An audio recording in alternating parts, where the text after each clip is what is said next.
Qa mendimi ke ti për Mimoza Ahmetin? Që është kjo?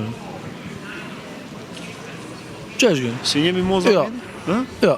Që një autore, shkrimtare, poete... Pa në lini ratën, se atje e kam mendin unë të lexoj libra dhe poezira. Është fundu të femra VIP. Po mire le ta ketë. E shqipti Shqipëria nga çdo natë. E pa që me jetë. 500.000 veta E pa që me jetë. Është viral njëri kështu që... Po mire, ba... Po shkun që është njëri shumë i thjesht, do njëri që...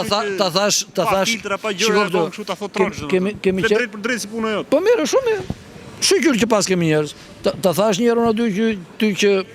Kur më theti mua që njerëzit po qajnë për Fatos Nanon. Unë të thash... Jo, se majme që the. Unë të thash që kanë qeshun shumë, për ta kanë nevojë të qajnë një qikë. Njerëzit po merren me budalli gjëra, nuk merren me gjëra kryesore. Nëse ajo goca unë se njoh, se kam dëgjuar, tash po dëgjoj sepse siç të kam thënë, unë s'kam as televizor. S'ka rëndësi. Unë nuk kam kohë të merrem me këto, unë merrem tërë ditën o me gatime, me pastrim shtëpisë, me pastrim të vetes, me pastrim me më të domosdoshmet dhe natyrisht me një mal me letra që më vinë e që duhet t'i kthej. Unë studioj ligj. Ta sugjeroj të merresh edhe me Mozën në Engjëll, se do të ndryshosh një qasje tjetër për jetën. Faleminderit. Për njerëzit që të rrethojnë, që përballen gjithë tani. Faleminderit. Predi Ramon. Engjëll, të përshëndes. Faleminderit shumë. Miq, në respekt të asaj Mozës që unë nuk e njoh, nëse ajo është, si thuaj ti, një njeri që... Është i drejtë për drejtë, pa filtra fare. Shumë bukur, bujrëm, kështu i duhet Shqipërisë. Unë e uroj më të mirën nëse është kështu siç duhet ti. Meqense po e zjat, më thjesht e fundit, por a di çfarë bën përshtypje? Se ne sot në këtë ditë ku kemi arrit, domethënë ne jetojmë për të jashtmen, për atë, për të duk. Ju jetoni për të jashtmen, jo. Ne e them tërësime tani nuk e di, atë njerëzit e gjykojnë. Se unë s'mund të them për veten që unë... Është e vërtet që shoqëria në përgjithësi moderne, ashtu quhet moderne. Jetojmë për të tjerë, si të më shohin. Po pra, është show. Po. E kupton? Ndërkohë që ne kur jetojmë për, pa them ne, unë dhe pjesa tjetër. Kur jetojmë për këtë, po na pëlqen modeli i Mozës, që është e thjeshtë dhe jeton me të brendshmën. Shiko këtu, dëgjoni një gjë këtu. Ne jemi shkëput nga e brendshmja dhe kënaqemi të jashtëm, na pëlqen e brendshmja e saj. Nuk ka gjë më të mirë për njeriu në përgjithësi, përfshirë dhe shëndetin e tij, për njeriu që merret komplet me jetën e tij në mënyrën më normale të mundshme, domethënë në mënyrë më të sinqertë me veten e vet.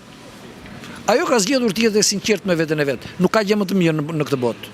Dëgjojmë mirë. Një nga shprehjet më të bukura që ka thënë, dhe iki thotë të shtrihem të takoj me veten. Pora. Unë ti e di që veten ti e një? Unë kam 25 vjet që takohem me veten. Minimalisht 25 vjet. Se kam 40. A ka njerëz që kanë humbë atë takimin me veten sot si shef? Po njerëzit, po ti sapo e the, njerëzit nuk takohen me veten. Nuk takohen. Domethënë, është e vështirë takohesh me veten sot në këtë pikë ku kanë arritur njerëzit? Shiko, zakonisht njerëzit që takohen me veten janë ata që në një mënyrë apo në një tjetër kanë pasur, si thua, një ngjarje që ka bërë një impakt. E kupton? Ka ngretë sa krepin e orës. Për shembull, do thuash ti po cili impakt ka qenë tek ty. Domethënë unë kam qenë një nga nxënësit, për të mos thënë më i miri, po një nga më i miri, po një nga më të mirët e shkollës dhe të universitetit. Në universitet u futën në listë për të vajtur në Francë, atëherë se atëherë ishte ëndër për neve që të vinim në Francë, ke parasysh beshe një profesionist jashtëzakonisht i mirë dhe i respektuar nga shtëpia, nga familja, ishte dikushi. E kupton? Dhe unë kisha ëndër me fjalë që të vija të studioj në Francë e tjera dhe emri im s'u fut fare në listë. Një nga më të mirë, dhe do të them edhe këtë që u futën në listë dhe shkuan jashtë shtetit, studiuan jashtë shtetit njerëz me fare mediokër. Sepse ajo ishte shumë e rëndë. Dhe jo vetëm kaq, po edhe pastaj domethënë e kuptoja unë që edhe rrethi familjar mbeti i zhgënjur, edhe rrethi shoqëror filloi të largohet. Domethënë, ke parasysh, njerëzit kanë ca pritshmëri. Kur këto pritshmëri nuk plotësohen, atëherë fillon një farë thyerje. Dhe pritshmëria më e madhe ishte tek unë vet. E kupton? Se unë ku mund të kuptoj... Ti vetës nuk e lejoje. Po pra, unë nuk e kisha problemin që pse nuk shkova unë. Po, do të tregoj një histori, unë dashi që ta mbyllim me këtë histori. Po që shumë të temat e njëllë. Ishte ministër Kadria Zbiu, ministër brendshëm, kryeministër Mehmet Çeu, edhe ministri e brendshme kishte atë që quhet zyra e shifrës, domethënë e kodit. E kupton? Me të cilin punonte Ministria e Brendshme, Sigurimi i Shtetit e tëra tjera. Edhe në këtë zyrë e mbulonte një ish partizan, një njeri që kishte eksperiencë të madhe në këtë fushë dhe po plagej, erdhi moshi i pensionit, edhe Ministria i përgatiti letrat për dalë në pension, i bën dhe një darkë.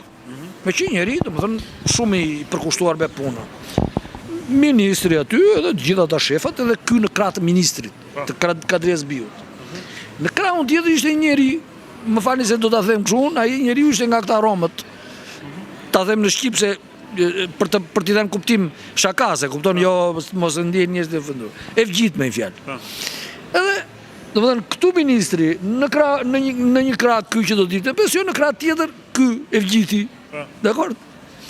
Edhe ngrihet ministri, mban fjalën e rastit, shoku i mirë, i përkushtuar, partizan trim e tjera, tash po den pension, edhe ne do t'i urojmë më të mirën për pleqërinë e tij. Edhe me që ashtu tha, ky që po ashtu ja dhe zotëria, domethënë shoku që po e zvendçon ky Evgjiti me fjalë. Ky e shikon tani këtë, se shikon ta fillimin. E shikon tani se kush ishte zvendësi, edhe filloi po qante. Me nga shërim kë.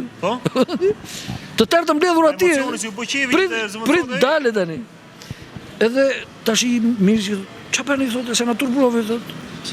Ai vazhdoi që, po ç'a ke ti do jesh prap këtu e ne nuk të dëbojmë qersat po të dosh ti mbash prapë të vish kur të duash, po tash kjo punë i ka ca siklete ti i lodhur e tjera. Jo dha po çaj për atë, po ç'a për çaj. Po pse ka që poshtë isha unë që më zvendësuat me një Evgjit? E tha ai. Kjo është kuptimi shakas.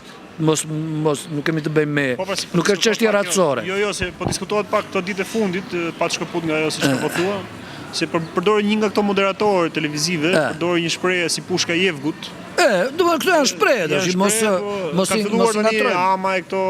i ngatrojmë. Mos i ngatrojmë gjërat. Shiko, këto janë histori, janë bagazhi një populli dhe budalliqet, domethënë njerëzit janë të zotrit të bëjnë dallimin midis fjalës Evgjit, fjalës Rom dhe respektit që njerëzit kanë për gjëri tjetër, se ajo ka rëndësi. Nuk ka rëndësi se ne po themi Evgjit apo po themi Rom. Rëndësi ka si e trajton ti këtë njeri në marrëdhënie me ty, në marrëdhënie me komunitetin e të tjera. Kjo ka rëndësi. Ajo siç ka bërë në atë mbledhje, ajo është rënd. Po pra, shiko, në shtetin e atërshëm, shoqëria shqiptare në përgjithësi ka qenë paragjykuse. Pa qenë paragjykuse, por është e vërtet që regjimi i Enver Hoxhës ju dha edhe atyre mundësi që edhe të punësoheshin, edhe të strehoheshin në shtëpi mira e tjera. Edhe asnjëri s'ja mbyllte derën atyre, në shkollë. Ata nësot do në bëni shkollën normalisht si gjithë tjerët. Dhe normalisht midis, unë kam pasur vetë në klasë time një të komunitetit atyre, nuk na shkonte kur në ndërmend për shembull që të silleshim në mënyrë, si thuash, arrogante apo në një gjë tjetër ndaj tyre. Patjetër. E kupton?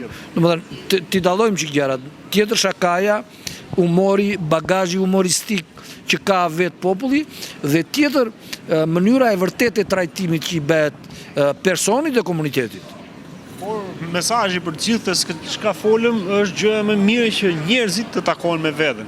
Po takohen me veten është takoni çik me veten. Po has vështirësi po në momentin kur takohesh, a është proces i vështirë për të takuar paktën herën e parë si pastaj mbrapa? Shiko, unë nuk jam shumë me artificializmat. Domethënë, tjetër ti thosh njeriu dore, shko atje, shtyu çik aty më tutje dhe tako çik me veten. Prit. Qoftë edhe sikur në mënyrë akademike të mbledhësh sa njerëz të thoni takoni çik me veten. Del një profesor atje thot takoni me veten. Shumë gjëra që i ndodhin njeriut aksidentalisht apo natyrshëm, më saktë, janë ato më të mirat për jetën e njeriut. Janë ato që me të vërtet. Je me fat nëse ndodh. Po pra, je me fat nëse ndodh. Se vetë kështu, hajde se po ikim, se takohem me vete, kështu s'ndodh asnjëherë. Edhe ti vetë nuk e bën dot. Se gjen dot. Por do nuk e gjen dot. Kështu që mlidhni pllumat edhe herë, pastaj i takoheni me veten. Miq, ju përshëndesim. Ishim me profesor Lungën. Mblini pllumat se mos merrni këta pllumat të sheshit I kam mit ato.